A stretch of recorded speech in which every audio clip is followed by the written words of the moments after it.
Hey everybody, it's Josh here once again. It's been 2 weeks since the last update, and I'm going to show you why. I've had this little girl to take care of. This is Maddie, hence the title Meet Maddie. She's not the most photogenic, but this is a little blue heeler mix. Has some rat terrier and mountain cur in there, but predominantly blue heeler. She's getting kind of tired, so I'll put her down now. But yeah. A lot of energy, but that's why I haven't had many updates. I've had to take care of a puppy and still do. It's my little sweetheart. Have 3 other dogs too. But this one is like mine. Sleeps in my room, stuff like that. So let's get right into it. Quick review of Terminator Salvation. I am in the minority. I loved it. I loved it from beginning to end. There was several moments that, felt like they're for you, true fans of the franchise. And I am a huge fan. Loved that movie. Loved Terminator 1, Terminator 2, Terminator 3 was so-so. But loved Terminator Salvation. I'd put it not as good as 2, not as good as 1, but leagues better than 3.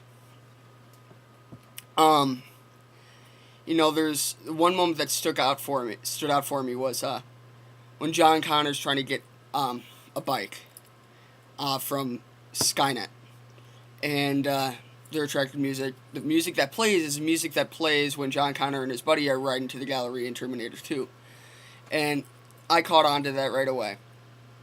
And of course, if you don't know, Terminator Salvation is the 4th installment in the Terminator franchise. It's the start of a new trilogy, starring Christian Bale, directed by Mick G, and also starring Sam Worthington and Anton Yelchin. But yeah, I really enjoyed it. Thought, the script could have been written a little bit better, but I thought the action was really, really well done. And as for this timeline, look at Terminator 1 and 2. Even then, it's really hard to follow. So, can't really criticize it for that too much when the other ones in the series didn't have that clear defined, how could this happen, blah, blah, blah. So that's my review. I think, if you're a huge fan of the series, odds are you're going to like it. And, just don't look for, Terminator 1 or Terminator 2. Expect an action movie and just take it for what it is, and you'll enjoy it. Don't expect, this story about John Connor. Expect a story about Sam Worthington, his character, which is Marcus Wright. And it's a great... I enjoyed the ride. I loved it. And also saw Gigantic, which was very good. Odd movie. Very funny, though. Stars Paul Dano, Zooey Deschanel. It's really hard to explain. I'd recommend just watching the trailer. That's the closest thing that you can kind of get to understanding it. But I'd check that one out if it's playing in your town. I had to go to a Sundance cinema to go and see it because it's a little indie film. And also, my review of UFC Undisputed 2009. Great game. I beat that game in 3 days, and I'm playing it through the career mode again. It's just a lot of fun.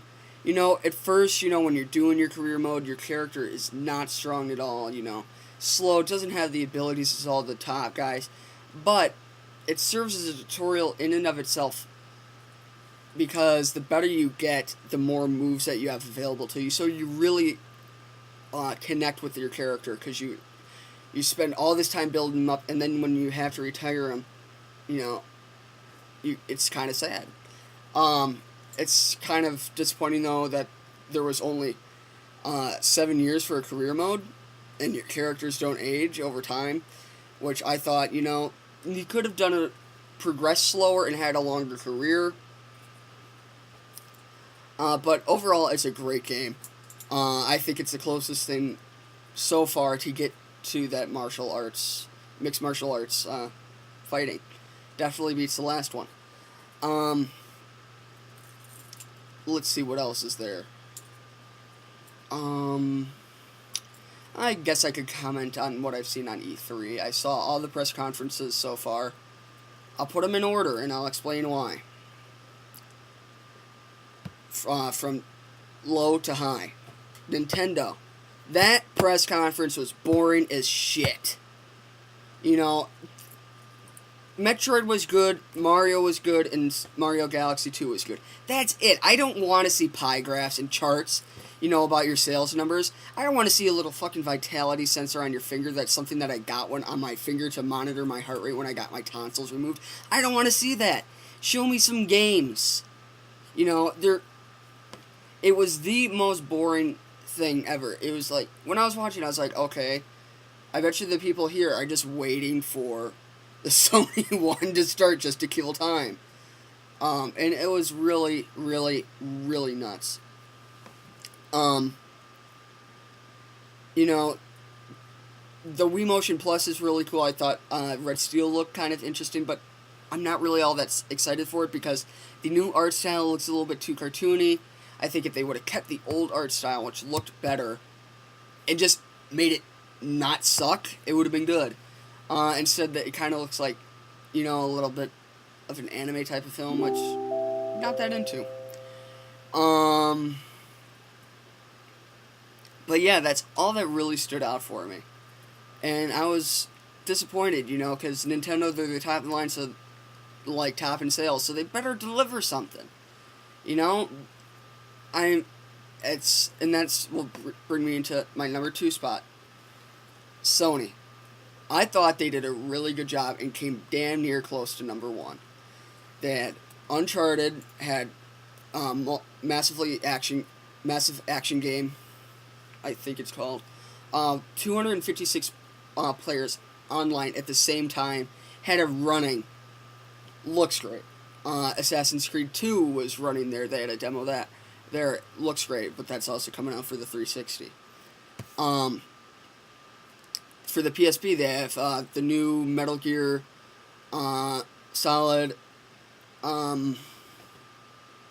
Peace Fighter, Peace Warrior, something like that, which, Metal Gear fanatic, of course I'll buy it.